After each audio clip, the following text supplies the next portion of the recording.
What an intriguing group of individuals you are. To a psychologist.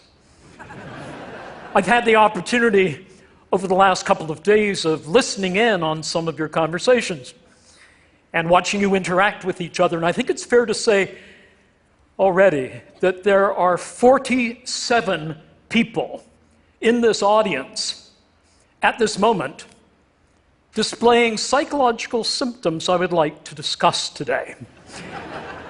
And I thought you might like to know who you are.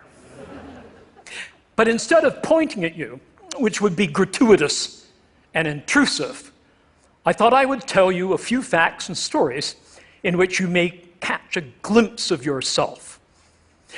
I'm in the field of research known as personality psychology, which is part of a larger personality science which spans the full spectrum from neurons to narratives.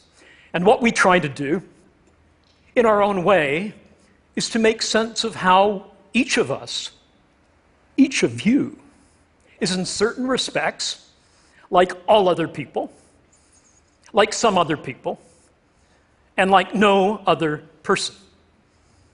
Now, already you may be saying of yourself, I'm not intriguing. I am the 46th most boring person in the Western Hemisphere. Or you may say of yourself, I am intriguing, even if I am regarded by most people as a great thundering twit.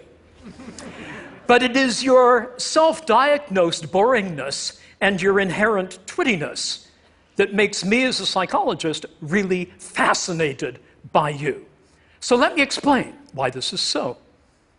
One of the most influential approaches in personality science is known as trait psychology, and it aligns you along 5 dimensions, which are normally distributed, that describe universally held aspects of difference between people.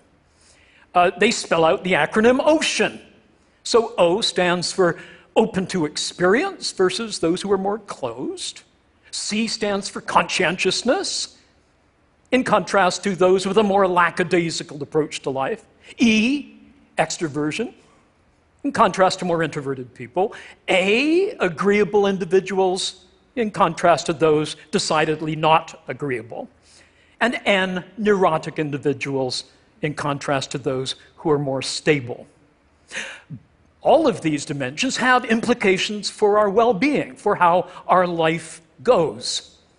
And so we know that, for example, openness and conscientiousness are very good predictors of life success, but the open people achieve that success through being audacious and occasionally odd. The conscientious people achieve it through sticking to deadlines, to persevering, as well as having some passion. Extroversion and agreeableness are both conducive to working well with people. Extroverts, for example, I find intriguing. With my classes, I sometimes give them a basic fact that might be revealing with respect to their personality.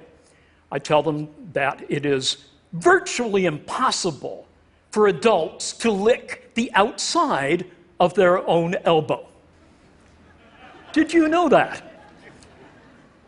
Already, some of you have tried to lick the outside of your own elbow. But extroverts amongst you are probably those who have not only tried, but they have successfully licked the elbow of the person sitting next to them. Those are the extroverts. Let me deal in a bit more detail with extroversion because it's consequential and it's intriguing and it helps us understand what I call our 3 natures. First,